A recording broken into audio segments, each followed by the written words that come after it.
दोस्तों, हम सब के चहेते गायक केके चल बसे। जी हाँ, वही केके जिनकी मखमली आवाज के लोग दीवाने थे, जिनकी आवाज में गाने सुनकर एक पूरी पीढ़ी ने अपने इश्क का इजहार किया, अपनी जवानी बिताई। वही मशहूर सिंगर केके दुनिया से चल बसे हैं। हालांकि पहले स्ट्रोक की अटैक की बात कही जा रही थी, लेकिन अब नई और बड़ी खबर आ रही है जो कि सामान्य नहीं है। जी हाँ, पुलिस ने भी असामान्य मौत का केस दर्ज कर लिया है, क्योंकि केके के चेहरे पर, सिर पर, होठों पर चोट के निशान हैं, जो कि बहुत कुछ कह रहे हैं।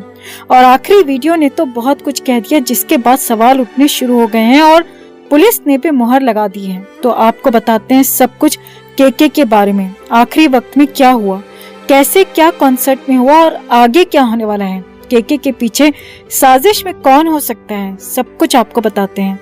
आप भी इस वीडियो को शेयर करें और कमेंट में अपनी बात, अपनी राय आप भी जरूर रखें। चैनल के साथ जुड़कर चैनल की आवाज बने।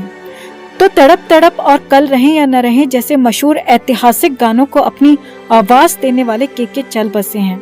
भारतीय संगीत का एक रोशन सितारा बुझ गया। कोलकाता में 2 दिन के कॉन्सर्ट के लिए पहुंचे मशहूर बॉलीवुड सिंगर कृष्ण कुमार उर्फ केके ने दुनिया छोड़ दी है। कोलकाता में केके का 2 दिन का एक कॉन्सर्ट था और सोमवार को एक कॉन्सर्ट कर चुके थे वो, जबकि मंगलवार को दूसरा था। और दूसरे दिन के कॉन्सर्ट के खत्म होने के बाद अचानक खबर आई कि केके चल बसे हैं। जी हाँ, केके ने दुनिया छोड़ दी है। पहले बताया गया था कि केके को अचानक कॉन्सर्ट के बाद दिक्कत हुई और उन्हें अस्पताल में भर्ती कराया गया, जहां डॉक्टरों ने उन्हें खत्म घोषित कर दिया। अब इस वक्त खबरें यही आई थी कि केके को पहले हार्ट अटैक आया था। हालांकि कुछ वक्त बाद खबरें ये भी आई कि केके को कार्डियक अरेस्ट हुआ, यानी कि दिल की धड़कनें रुक गईं और इस वजह से वो चल बसे। लेकिन जैसे जैसे समय आगे बढ़ा तो असली मामला खुलकर सामने आ गया। जी हाँ, बहुत बड़ी बात निकलकर सामने आ गई, जो कि उनके आखिरी वीडियो में भी साफ दिख रहा है। कोलकाता पुलिस ने केके के खत्म होने पर केस दर्ज किया और ये केस असामान्य मौत का है, क्योंकि केके के चेहरे पर, केके के सिर पर, होठों पर चोट के निशान हैं। और ये चोट के निशान बिल्कुल नए हैं, गहरे हैं और ताजा हैं। ये पुराने चोट के निशान बिल्कुल भी नहीं है। यानी कि कॉन्सर्ट के दौरान या फिर कॉन्सर्ट के बाद कुछ न कुछ तो वहाँ पर हुआ है, जिससे केके का ये हाल हो गया। यही नहीं, केके का एक आखिरी वीडियो भी सामने आया है, जिसमें केके जबरदस्त तरीके से परेशान दिख रहे हैं और साफ दिख रहा है कि केके को किसी बात की टेंशन है। केके कभी तौलिया लेते हैं तो कभी पानी पीते हैं। केके किसी बात को लेकर डरे हुए दिख रहे हैं। अब ये डर किससे था ये तो नहीं पता, लेकिन सामान्य होने की कोशिश कर रहे थे। और यही केके का आखिरी वीडियो है जिसमें केके नजर आए, और ये उसी मंगलवार वाले कॉन्सर्ट के दौरान का वीडियो है। आगे देखिए। पुलिस के मुताबिक चोटें काफी गहरी हैं, इनकी जांच होनी जरूरी है और इसीलिए असामान्य मौत का केस दर्ज किया गया है। हालांकि सामान्य यहाँ पर कुछ भी नहीं था, सब कुछ असामान्य ही था। एक इंसान जो कि फिट था, उम्र भी ज्यादा नहीं थी और सबसे बड़ी बात, कोई नशा नहीं करता था। तो वो इंसान अचानक 53 साल की, जी हाँ, सिर्फ 53 साल की उम्र में कैसे चला गया। और हार्ट अटैक की संभावना तो दूर दूर तक दिखती नहीं है, क्योंकि केके पूरी तरह से फिट थे, किसी तरह का कोई नशा नहीं करते थे, कोई दिक्कत उन्हें नहीं थी। और ये भी बड़ा सवाल है कि ऊपर से चेहरे पर, सिर पर जो चोट के निशान मिले हैं, वो गहरी साजिश के, गहरी बड़ी कॉन्स्पिरेसी की ओर इशारा कर रहे हैं। पुलिस ने कहा कि वो बहुत जल्द सब कुछ साफ कर देंगे और अभी केके का पीएम होगा और पीएम रिपोर्ट से ही पता चल सकेगा कि आगे क्या होने वाला है और किस वजह से दुनिया छोड़ी है। लेकिन फिलहाल तो केके दुनिया छोड़कर खुद चले गए हैं और उनके जाने पर सवाल उठ रहे हैं। और बड़ी बात यह है कि ये बड़ी साजिश हो सकती है, जिसे कोलकाता पुलिस ने तुरंत ही पकड़ लिया। जी हाँ, समझ भी लिया और इसीलिए तो केस भी दर्ज कर लिया। नहीं तो मुंबई में अक्सर सेलिब्रिटीज के साथ ऐसा होता है, तो शुरुआत में पुलिस गच्चा खा जाती है, कहीं और दूसरी ओर जांच चली जाती है। लेकिन यहाँ पर तुरंत कोलकाता पुलिस ने जांच को पकड़ लिया।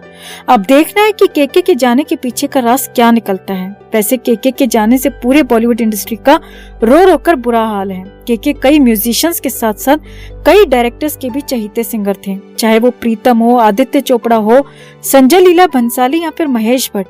केके ने हमेशा इनके कैंप के गाने गाए और केके को याद करके बॉलीवुड भी गमगीन है, क्योंकि उनके एक से बढ़कर एक गाने हैं, एक से एक बेहतरीन गाने हैं, जिनको सुनकर एक पूरी पीढ़ी बड़ी हुई है।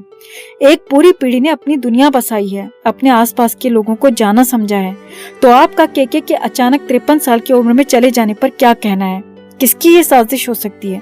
चोट के निशानों की वजह क्या हो सकती है? कमेंट में आप भी अपनी राय जरूर रखें और चैनल के साथ जुड़कर चैनल की आवाज बने। 2017 में जी वैगन नाम से सिद्धू ने एक गाना निकाला और सिंगर के रूप में अपने करियर की शुरुआत की।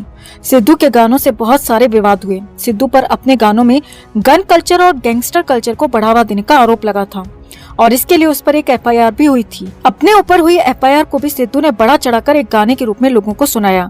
2020 में सिद्धू ने संजू नाम से गाना बनाया और अपने ऊपर एफआईआर को बैज ऑफ ऑनर बताया। संजू गाने में सिद्धू ने अपने आप को संजय दत्त का फैन बताया और अपने आप को उसके जैसा बताया। संजय दत्त के ब्लास्ट के आरोपी होने के बावजूद भी उसे ग्लोरीफाई किया। इस गाने के बाद भी काफी विवाद हुआ कि सिद्धू एक क्रिमिनल को बढ़ा चढ़ाकर दिखा रहा है और अपने आप को उसके जैसा बता रहा है। सिद्धू पर सिख समुदाय की भावनाओं को आहत करने का भी आरोप लग चुका है। सिद्धू ने एक गाने में सिख इतिहास में सुनहरे अक्षरों पर कमेंट किया था। इस गाने के बाद काफी बवाल हुआ और श्री अकाल तख्त ने मूसेवाला को अपने सामने पेश होने के लिए कहा था। सिद्धू को हथियारों से बहुत ज्यादा लगाव था। कह सकते हैं कि सिद्धू हथियारों के लिए एक पागलपन वाला क्रेज रखता था और वो उसके गानों में दिखता भी था। 2020 में मूसेवाला की 2 वीडियोस वायरल हुई थी, जिसमें मूसेवाला AK-47 के साथ में ट्रेनिंग ले रहा था और ट्रेनिंग के समय एक पुलिस वाला भी वहां पर मौजूद था। तब मामला मीडिया में आने पर 6 पुलिस वालों को सस्पेंड भी किया गया था। सिद्धू ने अपने गानों में हमेशा हथियारों को दिखाया और गैंगस्टर कल्चर को बढ़ावा देने की कोशिश की और इसी वजह से इसके गानों को लेकर हमेशा विवाद होते रहते थे। बात हथियारों के शौक होने तक या संजय दत्त को हीरो के रूप में दिखाने या सिख समुदाय पर कमेंट करने तक ही सीमित नहीं है।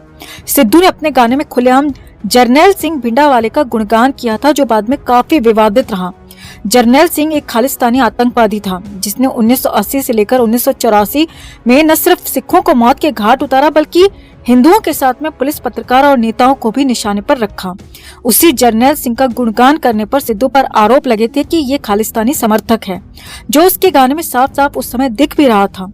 सिद्धू पर खालिस्तान का समर्थन करने के अलावा उस पर कई और आरोप भी लगे थे। सिद्धू भले ही विवादों में रहा, लेकिन वो बहुत पावरफुल भी था। 8 अगस्त 2021 को मोहाली में दिन दहाड़े अकाली नेता विक्कू मिद्दू खेड़ा की हत्या कर दी गई थी। विक्की पंजाब के गैंगस्टर लॉरेंस बिश्नोई का बहुत खास था। इस हत्याकांड के बाद भी लॉरेंस ने सिद्धू को मारने की सुपारी दे दी थी। हत्याकांड में सीधे सीधे नाम सिद्धू के मैनेजर का आया था। सिद्धू का मैनेजर पुलिस की गिरफ्त में आता उससे पहले ही वो देश छोड़कर भाग गया और उसे भगाने में भी सिद्धू का ही नाम आया कि सिद्धू ने अपने मैनेजर को विदेश भगा दिया। अकाली नेता की हत्या भी इसी स्टाइल में हुई थी जैसे खुद सिद्धू की हुई है। विक्की के भाई अजय सिंह मिद्दू खेड़ा ने सिद्धू मूसेवाला पर नाम लेकर आरोप लगाया था कि उसके भाई की हत्या में हाथ सिद्धू का है और वो पूरी प्लानिंग में शामिल भी था। इसके अलावा सिद्धू की हत्या की जिम्मेदारी लेने वाला लकी उर्फ गोल्डी बरार के भाई की हत्या का भी इल्जाम सिद्धू मूसेवाला पर ही आया था। वो लॉरेंस बिश्नोई का खास और उनका अहम शूटर है और इस वक्त वो कनाडा से ही गैंग को ऑपरेट कर रहा है। गोल्डी ने कहा था कि उसके भाई को सिद्धू ने मरवाया था और वो उसका बदला लेकर रहेगा। इन्हीं दोनों हत्याओं के बाद सिद्धू की जान को खतरा हो गया था और उसे धमकियां मिलनी शुरू भी हो गई थी और ये बात खुद सिद्धू भी बहुत अच्छे से जानता था।